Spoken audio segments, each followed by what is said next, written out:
एक छोटे से गांव में एक छोटे से घर में राहुल नाम का एक युवक रहता था। वह बहुत ही होशियार और प्रतिभाशाली था, लेकिन उसकी सबसे बड़ी कमजोरी थी, वह समय की कदर नहीं करता था। वह हर काम को टालता रहता था और सोचता था कि अभी बहुत समय है, बाद में कर लेंगे। राहुल के पिता एक साधारण किसान थे, लेकिन वे अपने बेटे को पढ़ा-लिखा कर बड़ा आदमी बनाना चाहते थे। वे हमेशा उसे समझाते, बेटा समय बहुत ही कीमती होता है, अगर तुम इसे बर्बाद करोगे तो एक दिन पछताओगे। लेकिन राहुल हर बात को हंसकर कहता था, अभी तो बहुत समय है पिताजी। स्कूल में भी वह पढ़ाई को हल्के में लेता था और परीक्षा में आने के बाद ही वह पढ़ाई शुरू करता था और इसलिए उसके नंबर हमेशा औसत ही आते थे। समय के साथ उसकी वह आदत भी खराब होती चली गई। समय ने दिखाया कड़वा सच।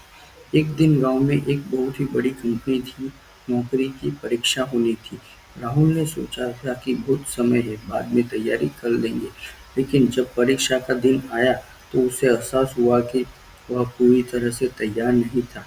वह परीक्षा में फेल हो गया और उसका चयन नहीं हुआ। इस बीच के उसके बचपन के दोस्त अर्जुन का उस परीक्षा में चयन हो गया। अर्जुन ने मेहनत की थी और समय का सही उपयोग किया था।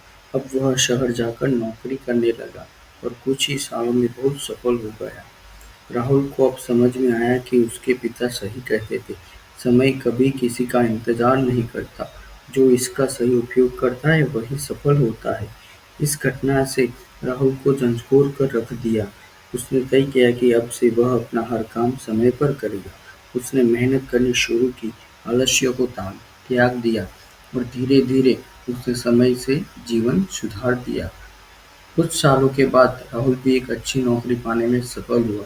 जब कोई उसे समय की अहमियत समझाने आता था, वह खुद कहता था, समय से कीमती धन है, इसे कभी व्यर्थ मत गवाओ वरना सिर्फ पछतावे ही हाथ आएगा।